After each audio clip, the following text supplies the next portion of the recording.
I'm not gonna waste your time. Magical Girl and the Narco Wars is a real manga that exists and is ongoing. If there was ever an appropriate time, what? It is a tedious endeavor to search for a manga worth reading.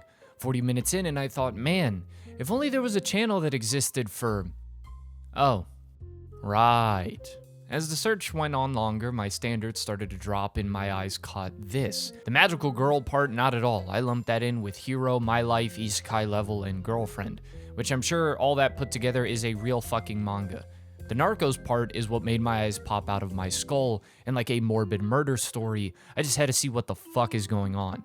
Because my favorite movie is Scarface, and growing up as a kid I used to walk by the living room and my father would be watching El Capo, and then as I got a little bit older, the Pablo Escobar series, and then of course, Narcos. In other words, it was in my subconscious to click this. Going into it blind, part of me hoped this would be a fun series to read, something like a Mexican Sakamoto Days perhaps. Great comedy mixed in with cholos and America jerseys doing well choreographed action, all bundled up and served on a plate. Sadly, there is no comedy tag, and 6 chapters in, I'm already getting PTSD from the last Magical Girl series I read. The manga begins with a man running in terror, asking what the hell is that monster, until he is tracked down by a magical girl that says her favorite pastime is slaughtering drug dealers. See, Japan has fallen into madness because of a drug called candy. Its main ingredients are sugar, corn syrup, artificial flavorings, and colorings. It's no different from regular candy, but nobody knows what gives candy several times the potency of heroin or fentanyl. Now, I audibly cackled reading that last bit for the first time. That's a real line in the manga. This is where we are introduced to the main character of the story besides the magical girl, and that is Akira. Now, Akira does have some Hispanic in him, which kinda made me bummed that he didn't have a more Hispanic name. Not because I care about being represented, I have Banana Fish for that, but if not, it would be cool that in a world of Akiras and Musashis, that I could say we have a manga protagonist named Juan Pablo, or some shit. It is revealed that Akira actually hates drug dealers, and in particular hates candy because of what it did to his family. So while being tortured and having his arm severed, he is saved by Riri Hoshina, a magical girl. This may be a little harsh, but I'm convinced that some manga are money laundering schemes. Anyways, she uses an ability called Rewind, which heals him completely, and they wipe out the group of thugs. This manga only has 6 chapters at the time of this recording, so this is mostly me reading the future based off experiences, but this power is so fucking broken. The art in this manga is pretty damn cool, so I hope this can create some creative moments visually. But in terms of the story, if a counterbalance to this ability isn't set in place, my brain has already lost all tension since this can be spammed over and over and over again. It's legit the Dormammu I've come to bargain in real time. But the two of them team up to find the maker of candy and bring it to a stop. Akira seems pretty standard for a mafioso type of character, someone that is very violent, and that's about it for now, which is fine, but again, my prediction is that it will remain that way. Riri has an interesting character moment about the harsh reality of being a magical girl, and how that is akin to being a ghost, wandering the world with no attachments and no one to remember them. But again, I'll be surprised to see this character further expanded upon, since immediately in chapter 2, it seems it will turn into a drug dealers and narcos with their magical girl partners.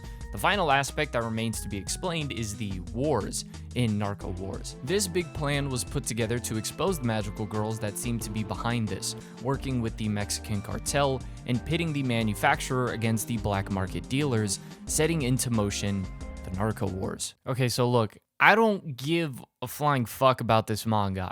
I really don't. It seems funny, but that's about it. I can already see where this is going to go, and that it's going to take itself very seriously.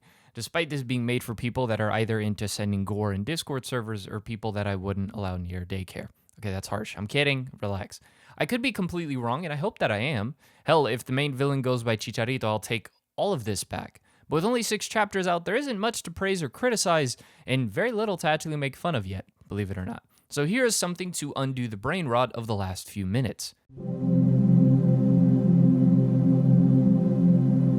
This is one of the most underrated manga ever. Seriously, more people need to read this. Now you might be wondering, why didn't you make a video on it, specifically, Mast? And my response would be, I got a really cool thumbnail, but sadly I got no title, so it would be a dud of a video, and that would kind of break my heart. Completed in 126 chapters, Kasane is one of my favorite manga of all time, written by Matsura Daruma, who also did Imakako and Steel of the Celestial Shadows, all worth checking out, and Steel of the Celestial Shadows is currently ongoing and active. There are very few manga, especially drama-related ones, that I would recommend before this. Even the covers are some of my favorites of all time. See, Kasane is the daughter of a famous actress, and like her mother, is an insanely talented performer.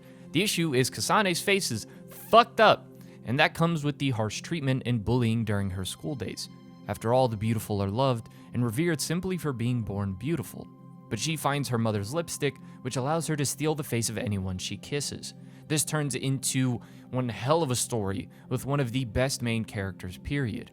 Really playing well on the theme of beauty and psychologically looking into Kasane, as she is pretty self-aware of her current state, but is drawn to the success and opportunity physical beauty affords her, feeling as if she would never be accepted or loved if people saw what she really looked like. It is genuinely amazing to see Kasane delve into the character she has to act out and slowly remove aspects of her old self, desperately not wanting to be the old Kasane that was mistreated, wishing so badly that she could be anyone else, but instead realizing that while she cannot be those fictional characters, the feelings are indeed real. This combined with the actual plot turning into an intense drama once the main opposition, Nogiku, investigating the actions behind Kasane and how she got her face enters.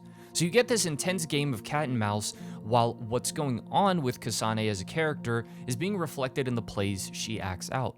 Going back to Nogiku, what a fucking great character also. Her dealing with her messed up past and growing from it in contrast to the route Kasane takes is just poetically laid out.